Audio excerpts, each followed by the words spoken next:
Case number 22GUL2021, name Warhammer 40,000 Battlesector. In the grim darkness of the far future, there is only war. Experience every bone-rattling explosion and soul-crushing charge in Warhammer 40,000 Battlesector, the definitive battle-scale game of turn-based strategy and fast-paced combat that takes you to the battlefields of the 41st millennium. And I thought I am writing long sentences. Such is the promise of the developers. In the Emperor's name, may the judgment be swift.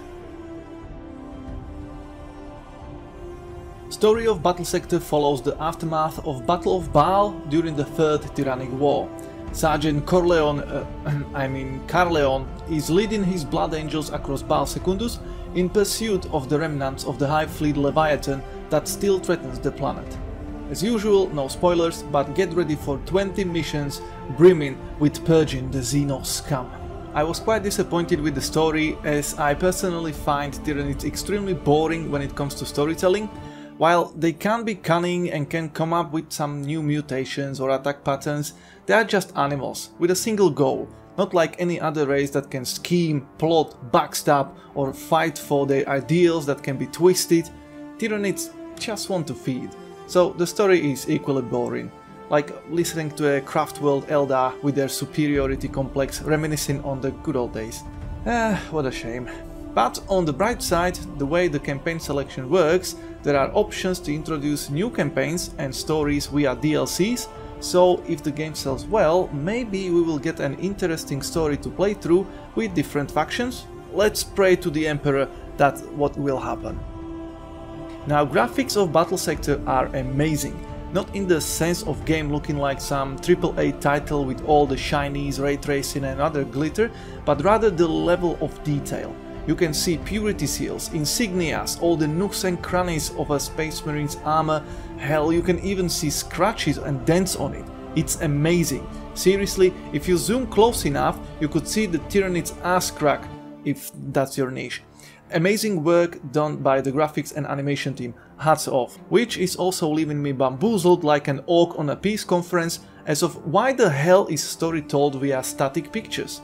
Dawn of War was released back in 2004, Emperor dammit, even Warcraft 3, which released 2 years prior, managed to tell the story by zooming in on the in-game models and have the voiceover and subtitles do the rest.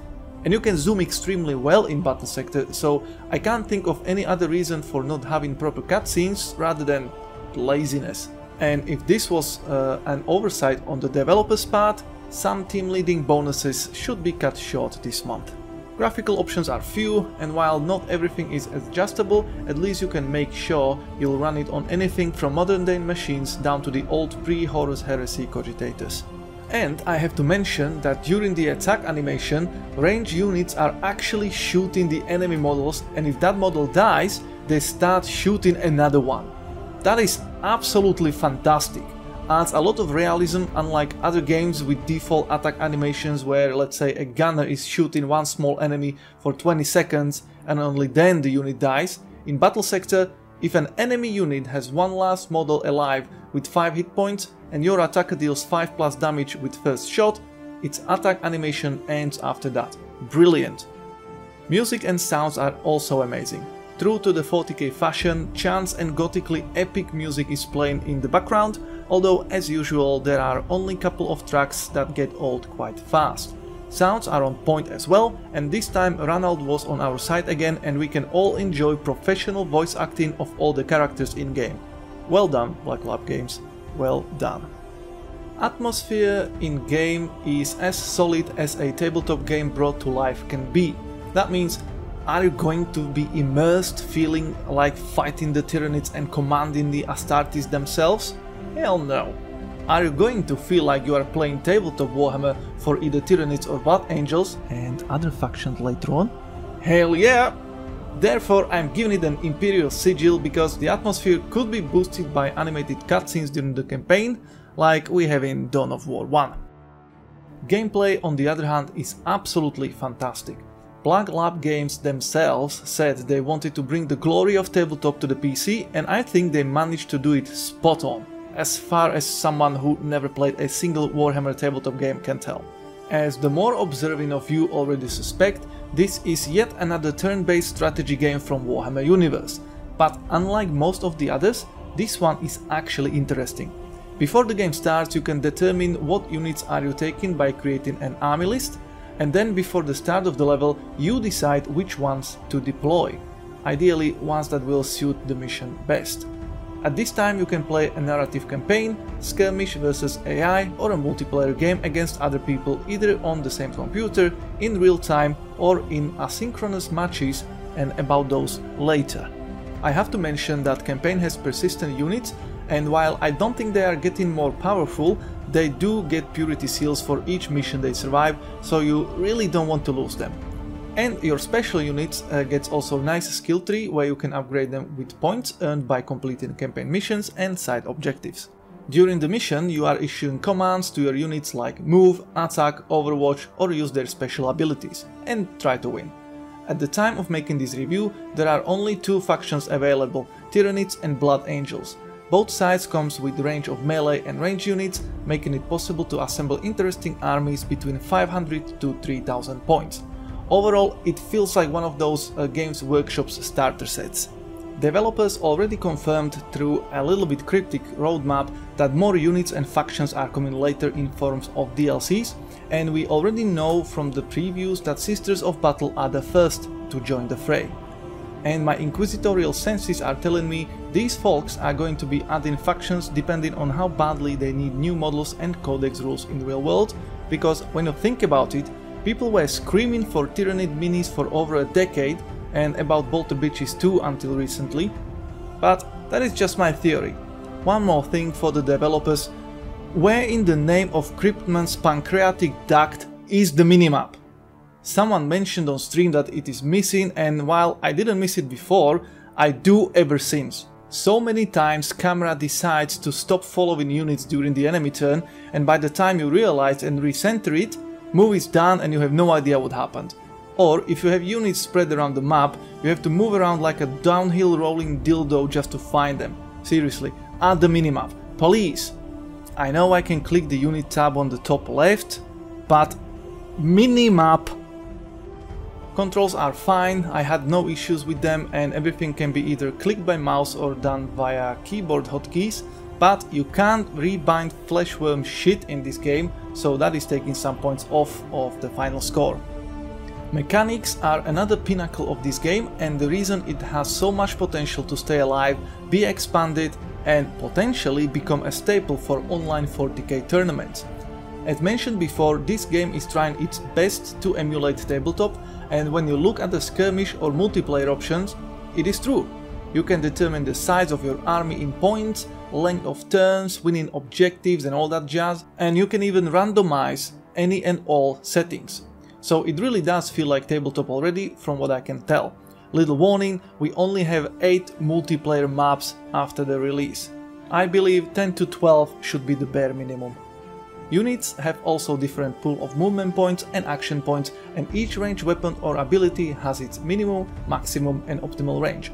So you get the things from tabletop, but minus all the painstaking measuring, dice rolling and confirming with codex rulesbook every 2 minutes whether you can do such move or not, how much damage did your unit do, and whether it is okay when losing to flip the table, call your opponent a steaming pile of Hormagon's excrements and walk away. So as long as developers bring promised tournament mode, more units and all the rest of the factions, this game can get huge. I know I would happily organize a tournament in Battlesector myself. This game also has single hero units like Librarian, Tech Marine, Sanguinary Priest and such, and while they are great in the campaign, they absolutely suck massive flame spurt in multiplayer.